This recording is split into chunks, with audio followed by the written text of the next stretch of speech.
امسال کشاورزان خوجگی نمونه در میدان 137 گکتار پخته نوعی فلش کش کردند. در همین شب و روز جمع آوری پخته در همه برگاده‌های خوجگی جریان دارد.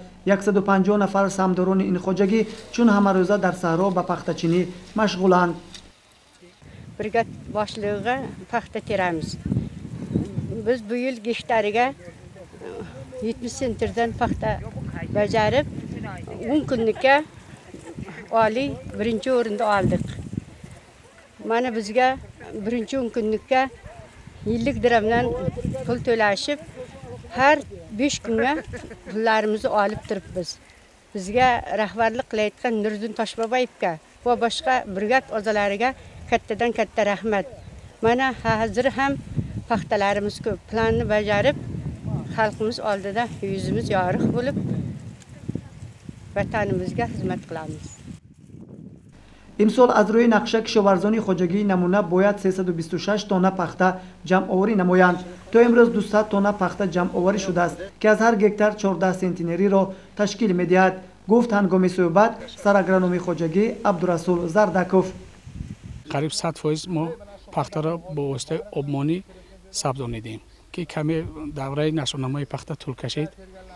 امروز در بعضی قطعه‌ها چینشی دیوم ادامه دارد. من قطعه‌ای که حاضر ایستادیم چینشی یکم است، شهر خود شاهد هستید. تا با امروز خب زیاده از 200 تانه پخته جمع آوری نمودیم که زیاده از 60% نقشه سالانه را تشکیل می‌دهد و حاصلناکی به هر یک گکتار زیاده از 14 سنتینری راست می‌آید. برای تیزتر جمع آوری نمودن این پخته ما الکی در میدان 40 گکتار دفلاتسیا گذاراندیم. اگر آب و هوا خیلی معتدل بیاید در روزهای نزدیک از اجرای نقشه سالانه خود راپورت می‌کنیم.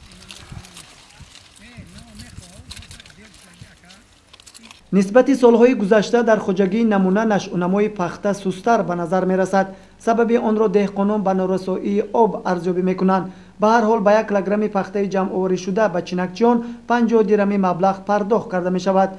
اهل زحمت عزم قوی دارند تا نقشه های بر ذمه داشته خود را سربلندانه اجرا نمایند.